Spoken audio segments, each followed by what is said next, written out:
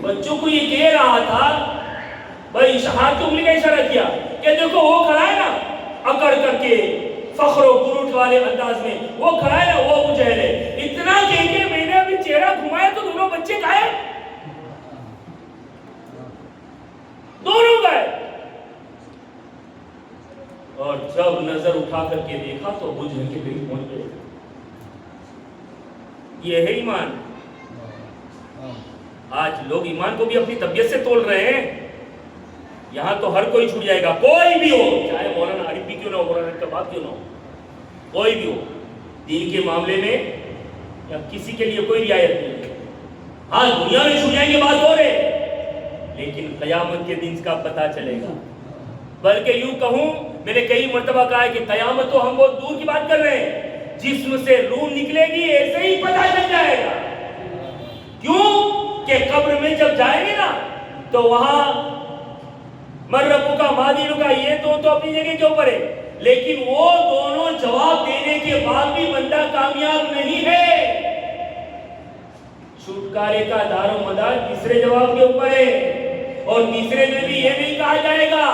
کہ یہ رسول اللہ کے بارے میں کیا کہتا ہے، یہ نبی آخر الزمان کے بارے میں کیا کہتا ہے، بلکہ حدیث پاک کی الفاظ ہے ما کنت تقول فی حق ھذا الرجل، یہ آدمی جو کھڑا ہے نا، یہ آدمی جو کھڑا ہے ان کے بارے میں کیا کہتا ہے۔ اگر نبی سے محبت کی ہوگی، اگر نبی سے وفاداری کی ہوگی، اگر نبی کے عشق میں مجرا ہوگا، اگر نبی کی یاد میں گربا ہوگا تو قبر میں جائے گا تو میرے امام کی زبان میں وہاں یہی کہے گا، اب تو پائے ناز سے میں فرشتوں کیوں ہوں، مر کے پہنچا ہوں یہاں اس دل ربا کے واسطے۔ یہی وہ آقا ہے جس کے دیدار کے لیے پوری زندگی میں نے گزار دی، یہی وہ آقا ہے جس کے صدقے میں مجھے اللہ نے مجھے زندگی عطا فرمائی تھی۔ یہ فرشتوں یہی تو میرے نبی آخر الزمان ہے، یہ تو شفیع الامم ہے، یہی تو میرے مصطفیٰ ہے جن کی محبت میں میں نے اپنی پوری زندگی گزار دی۔ وہ کب ہوگا؟ جب تڑپ میں زندگی گزری ہوگی تو، ورنہ پھر وہ وہی ہوگا دونوں ہاتھ میں لاڑے۔ یا مولویوں کے بولو بہت مثال دیتے ہیں، ہے نا، وہ کبھی کبھار ایسی بات ہوتی ہے نا، تو یہ جو مولانا کی کا ہے کہ مولانا کی بھائی نہ مانتا مانی بھاری آپ دے، ہاں میری تو مانتا ہے ڈھول ممبر کے اوپر بجاڑے گا، تو مولانا نے یوں ڈھول ہاتھ میں لینے کر کے ادھر بھی نہ جائے ادھر بھی نہ جائے۔ واہ، بڑا اچھا فارمولا لے کے آتے ہیں۔ مطلب سب کی بات نہیں کر رہا، لیکن جن کے اندر ڈگمگو ہے ان کو کبھی یہ بھی سوچنا چاہیے کہ وہ مولوی صاحب کے ادھر بھی جائے ادھر بھی آئی، تو تم کے اپنے بارے میں بھی یہ سوچنا چاہیے، اگر امام خراش ہے تو، اگر نبی کی محبت جو ہونی چاہیے وہ نہیں ہے تو، کہ بھائی ہمارے یہاں بھی آئی، یاد سے کھانا بھی چاہیے، یاد سے کھانا بھی چاہیے۔ مطلب کسی کے اوپر میں اپنی صفائی ظاہر نہیں کرتا، اور الحمدللہ اس معاملے میں میں بہت محتاط بندہ ہوں، بہت محتاط بندہ ہوں، اور یوں مطلب کہ تحدیث نعمت کے طور پہ اللہ کا شکر ادا کرتے ہوئے میں یہ کہہ سکتا ہوں کہ میں نے آج تک کسی گستاخ رسول کا ایک دانہ اپنے وجود میں نہیں پڑھنے دیا ہے، اتنا احتیاط کا پہلو میں نے بتایا، اور یہی ان لوگوں کا صدقہ ہے کہ آج بے باک بول سکتے ہیں، ورنہ آسان نہیں ہے بے باک۔ کئی وجہ کہے مولانا بھیجیے وہاں کھایا نہیں تھا مجھے، تو مولوی کی بولتی بان کہے مولانا بھیجیے آج ہاتھ ملانے بعد 200 روپے تم کو دیجیے تھے، تو گیا مولوی۔ اور اسی لیے میرے امام نے پہلے ہی کہہ دیا تھا کہ ہر چیز میں دھیان رکھو، چاہے بیٹھنے میں دھیان رکھو، ہاتھ ملانے میں، ہر معاملے میں دھیان رکھو۔ کیوں؟ سونا جنگل رات اندھیری چھائی بدری کالی ہے، سونے والوں جاگ کے رہیو چھوڑو کے رکھوالی ہے، خیال رکھنا اپنا۔ بہرحال تو بات بھی عرض کر رہا تھا کہ رسول اللہ صلی اللہ تعالی علیہ وسلم کی وہ مبارک زندگی کے پہلو کو اگر ہم دیکھیں، وقت ایسے ہی گزر گیا میرا، لیکن سرکار کی ذات بڑی پیاری سوچ، سرکار صلی اللہ علیہ وسلم کی تعریف میں پورا قرآن نازل کیا گیا ہے، اور آج بھی اس چیز کے اوپر بحث دنیا میں چھڑی ہوئی ہے اور چل رہی ہے۔ ایک فرقہ ایک طرف یہ کہا جا رہا ہے کہ نور سے مراد رسول اللہ کی ذات ہے، اور اور ایک طرف یہ کہا جائے کہ نور سے مراد کتاب ہے، لیکن ہم ان میں سے ہیں کہ جو میرے امام نے کہا ہے، اور بلکہ عبداللہ ابن عباس کا جو قول ہے کہ یہاں نور سے مراد رسول اللہ کی ذات مبارکہ ہے، کیونکہ اللہ نے اپنے حبیب کو صرف نور نہیں بلکہ نور علی نور بنا کر بھیجا ہوا، اور نور علی نور کی زندگی بھی پھر نوری زندگی ہے۔ کیسی نوری زندگی ہے؟ آئیے ایک دو باتیں بتاؤ، اپنی وقت بالکل آخری اسٹیپ پہ آ رہا ہے۔ تو بات میں عرض کر رہا تھا کہ رسول اللہ صلی اللہ علیہ وسلم بچپن میں باپ کا سایہ اٹھ جانے کے بعد مدینہ آئے اور مدینہ سے روانگی، ساتھ میں ام ایمن تھی نا، وہ روانگی، اور ابھی تھوڑا سا آگے چلے تھے غالباً مقام ابوا، جہاں غالباً میرے خیال سے حجاج اور عمرہ کر کے جو لوگ آئے ہیں وہ ہو کے آئے ہوں گے شاید زین سے، جہاں رسول اللہ کی والدہ محترمہ حضرت آمینہ کا مزار ہے۔ وہاں پہنچے، اچانک طبیعت قلیل ہوئی،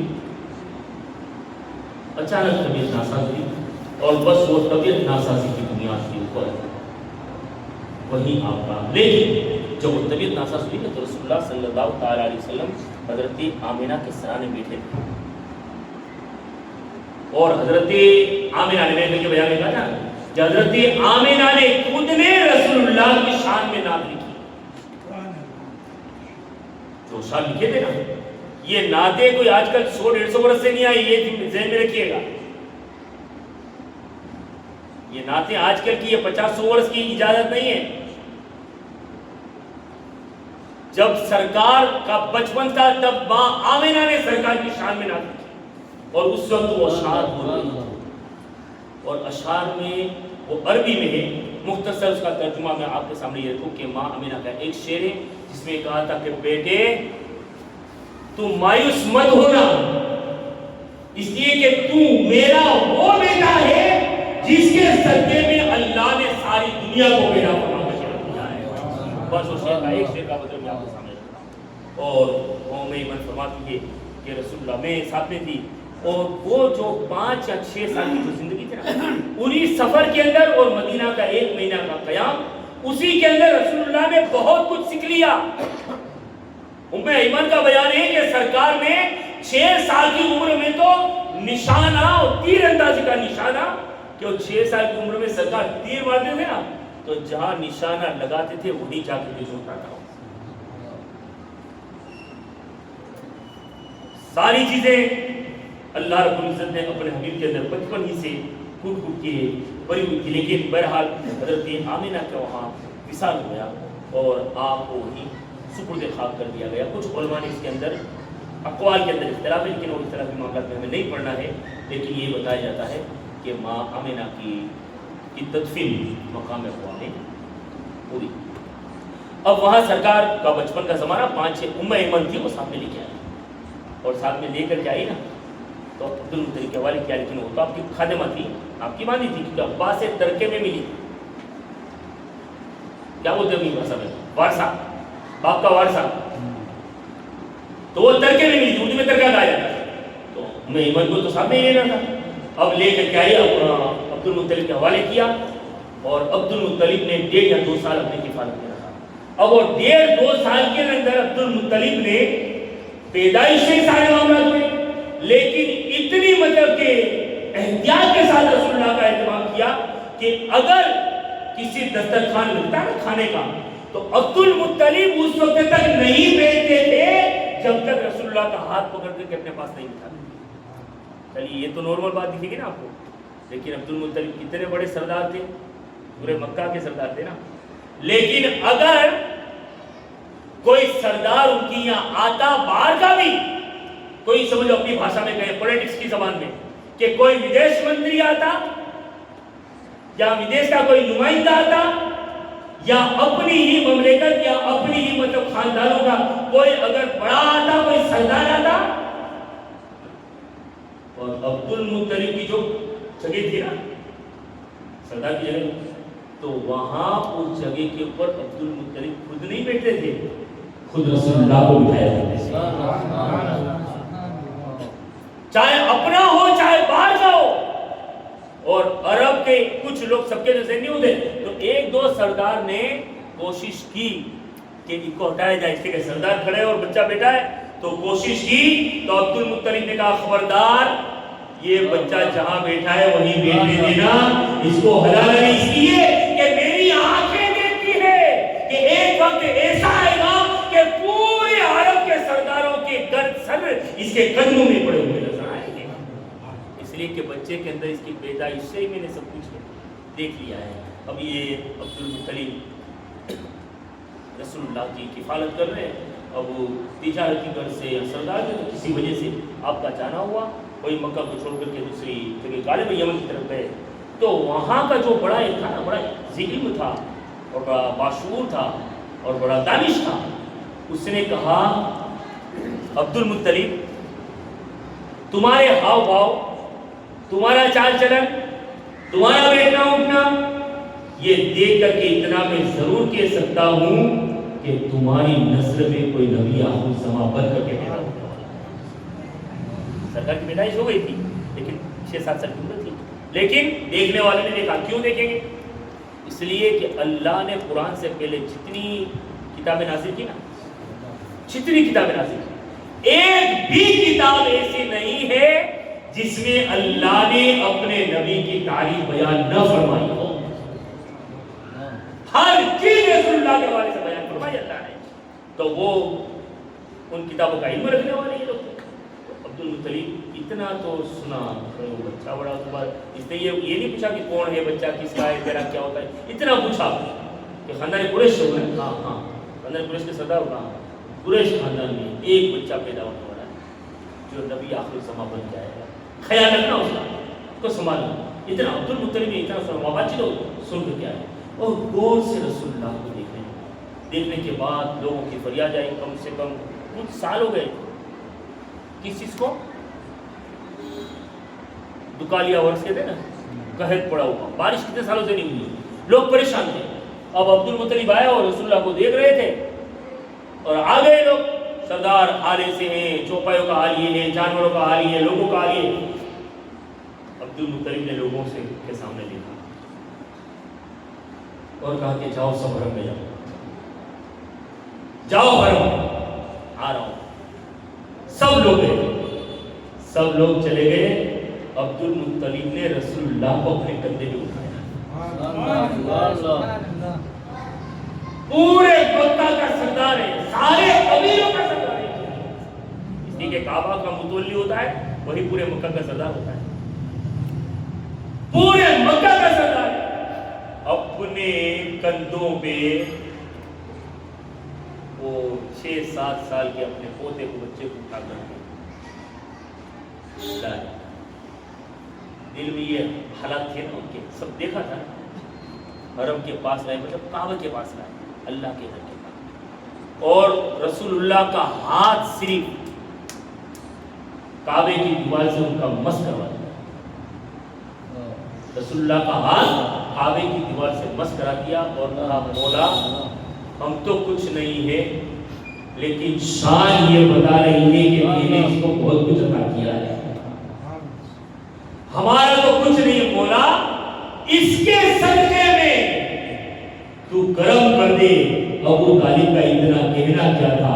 کوٹ پھکر دھوپ تھی, کٹا دھوپ تھی, لیکن جیسے ابو عبد المطلب کا یہ کہنا کیا تھا, دادا نے یہ دعا کہ اپنے پوتے کے حق میں رسول اللہ کے حوالے سے کہا کہ مولا اس بچے میں نے دیکھا ہے بڑا برکت والا, بڑی شان والا, بڑی عظمت والا, بڑی مطلب کہ توقیر والا اور بڑی اونچی شان والا ہے مولا, بس اسی بچے کا واسطہ ہے تو اپنی بارہ رحمت کو نازل فرما دے. آپ فرماتے ہیں ہاتھ اٹھے تھے تب دھوپ تھی, لیکن ہاتھ نیچے آئے نہیں تھے, چاروں طرف سے بادل منڈانے لگے, اور دیکھتے ہی دیکھتے اللہ نے مکہ کی سرزمین کے اوپر رحمت کی بارش اڑا دی.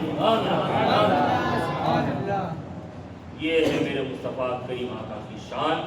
اور پھر بھی زیادہ نہیں, 6-8 مہینے آپ نے, ابھی سرکار 8 سال کی عمر مکمل ہو رہی تھی کہ جناب عبد المطلب 8 سال کی عمر کے قریب